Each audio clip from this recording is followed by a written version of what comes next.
గౌరవ మంత్రి గారు. అధ్యక్ష బీర్లా ఐలన్న గారు కోరినట్టుగా యాదగిరి గుట్టకాడ కూడా తప్పకుండా ఎక్కువ భక్తులు వస్తూ ఉంటారు. మంచి నాణ్యమైనటువంటి ఫుడ్ కానీ ఇతర షాప్స్ కూడా వాళ్ళ మహిళా సంఘాలు పెట్టుకోవడానికి తప్పకుండా అక్కడ ప్రోత్సహిస్తాం అధ్యక్ష. కలెక్టర్ గారిని కూడా ఈరోజు మరి కోరుతాము, వారి అక్కడ నుంచి ప్రతిపాదనలు ఇమీడియట్లీ తీసుకొని పంపించామని. అదేవిధంగా వడ్డీ లేని రుణాలు కూడా గతంలో 3,500 కోట్లు ఎగ్గొట్టిపోయిన అధ్యక్ష మహిళా సంఘాలకు ఇవ్వాల్సినటువంటి పావుల వడ్డీ అని పావుల వడ్డీ కూడా ఇవ్వలేదు.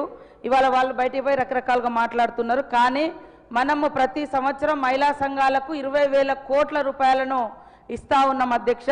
ఖచ్చితంగా ఇప్పటికీ 3 దఫలుగా వారు అన్నట్టుగా వడ్డీ లేని రుణాలు అందించడం జరిగింది అధ్యక్ష. అదేవిధంగా చీరలు కూడా యాక్చువల్గా మేము ఫస్ట్ అనుకున్నది 67 లక్షల మందికే మన సంఘంలో ఉన్న సభ్యులకే ఇవ్వాలని అనుకున్నాము. కానీ మహిళల యొక్క కోరిక ముఖ్యమంత్రి గారు అన్ని రకాలుగా ఆలోచించి ఖచ్చితంగా అందరికీ ఇవ్వండి అని కోరడంతో అందరికి ఇచ్చినాం అధ్యక్ష. ఎక్కడన్నా మిస్ అయితే అక్కడ కలెక్టర్లను కానీ ఆడ మహిళా సంఘాల వాళ్ళ అధ్యక్షులు ఉన్నారు, డిఆర్డిఓస్ కూడా ఉన్నారు. మేము మళ్ళీ ఒకసారి కూడా సమీక్షిస్తాం. అందుకనే మనము 67 లక్షల మంది పట్టణంలో పల్లెలలో ఉండే సభ్యులు మహిళా సంఘ సభ్యులు. కానీ మనకు వచ్చిన 67 లక్షల చీరలు మరి గ్రామీణ ప్రాంతాలకే ముందు ఎందుకు ఇచ్చడం అందరికి ఇవ్వాలనే ఉద్దేశంతో అందించడం జరిగింది. ఎక్కడైనా ఒకవేళ మిస్ అయితే కూడా తప్పకుండా రేపెల్లుండి సమీక్షించి వాళ్ళకు కూడా అందిస్తాం అధ్యక్ష. అలాంటి అపోహ లేదు. ఫస్ట్ మేము భావించింది వాస్తవము, కేవలం మహిళా సంఘంలో ఉన్న సభ్యులకు యూనిఫామ్గా ఇవ్వాలని. మీరు కూడా చూస్తూ ఉన్నారు, ఎక్కడికి వెళ్ళినా ఆ చీర చూస్తే ఒక గౌరవం, ఒక ఆత్మవిశ్వాసం, ఒక ఎవరైనా కట్టుకొని రాగానే ఇప్పుడు మేము మేడారంలో కానీ ఎక్కడికి వెళ్ళినా మహిళలు కట్టుకొని వస్తూ ఉన్నారు అధ్యక్ష. అది చూడగానే వీళ్ళు మా మహిళా సంఘం సభ్యులు అనే భావన కూడా వస్తుంది. సో అది ముందుగా అందరికి ఇవ్వాలనే ఇప్పుడు నెక్స్ట్ మేము ఇప్పుడు అనుకున్నది అందరికి ఇవ్వాలనే పట్టణాలలో ఆపడం జరిగింది. ఇప్పుడు మార్చి 1 నుంచి పట్టణాలలో కూడా అందరికి ఇస్తాం. ఎందుకంటే అక్కడ మనకు చేనేత కార్మికుల చెమట చుక్కల్లో నుంచి ఈ యొక్క చీరను మేము నేయించడం అధ్యక్ష.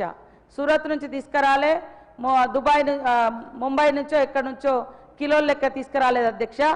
సిరిసిల్ల చేనేత కార్మికుల ఆధ్వర్యంలో అక్కడి నుంచే తీసుకొచ్చినాము.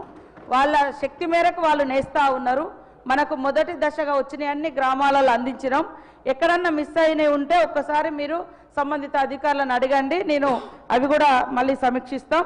ఇప్పుడు రాబోయేది ఇంకా నేస్తున్నారు అధ్యక్ష. దాదాపు ఇంకా 30 లక్షల మందికి మనం పట్టణాలలో కూడా ఇచ్చేది ఉంది కాబట్టి 2 దఫాలుగా పెట్టుకున్నాము.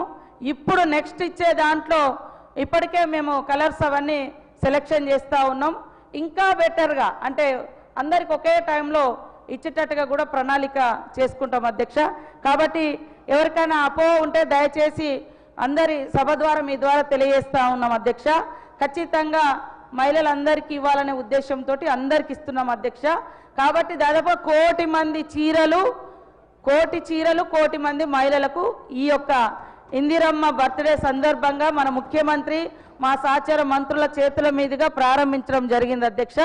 కొద్దిగా ఉత్పత్తి కాడ లేట్ అవ్వడంతో ఆగింది, పట్టణాలలో పల్లెలలో లేదు. కాబట్టి మళ్ళీ ఈరోజు మా సిఓ గారు మేము సమీక్షించుకొని ఎక్కడన్నా రాకుంటుంటే వాళ్ళది కూడా తొందరలోనే గ్రామీణ ప్రాంతాల వాళ్ళది కూడా రాకుంటుంటే అది కూడా అందిస్తామని తెలియజేస్తూ, ఖచ్చితంగా ఈ సభ ద్వారా ఎక్కడ పబ్లిక్ మూవింగ్ ఉంటుందో ఎక్కువ హాస్పిటల్స్ లేదా కాలేజెస్, తర్వాత టెంపుల్స్, ఇట్లా ఎక్కడ అవకాశం ఉంటే అక్కడ మీరు ఒక సంఘాన్ని ముందు వాళ్ళను ప్రిపేర్ చేస్తే వాళ్ళ అప్లికేషన్ ఇస్తే వాళ్ళకు మేము క్యాంటీన్ ఇస్తాం అధ్యక్ష. క్యాంటీన్ కావచ్చు, లేదా మిల్క్ సంబంధించి కావచ్చు, లేదా కిరాణం సంబంధించి కావచ్చు. ఆ లొకేషన్లో ఇప్పుడు హాస్టల్స్ ఉంటాయి, 1000-2000 మంది పిల్లలు ఉంటారు. అక్కడ వాళ్ళకు డైలీ సోప్స్ అనో లేకుంటే రకరకాల వస్తువులు ఉంటాయి. అలాంటి షాప్ పెట్టుకోవడానికి కూడా మేము సపోర్ట్ చేస్తున్నాం అధ్యక్ష. తద్వారా మహిళల్ని ఆర్థికంగా మరి బలోపేతం చేయాలనే లక్ష్యం అధ్యక్ష. కాబట్టి తప్పకుండా అన్ని చోట్ల ఇలాంటి షాపులకు గవర్నమెంట్ ద్వారా సపోర్ట్ ఉంటుందని తెలియజేస్తా ఉన్నాం అధ్యక్ష. శ్రీ పాయల్ శంకర్ గారు. ధన్యవాదాలు అధ్యక్ష. అధ్యక్ష, రాష్ట్రంలో లక్షల సెల్ఫ్ హెల్ప్ గ్రూపులు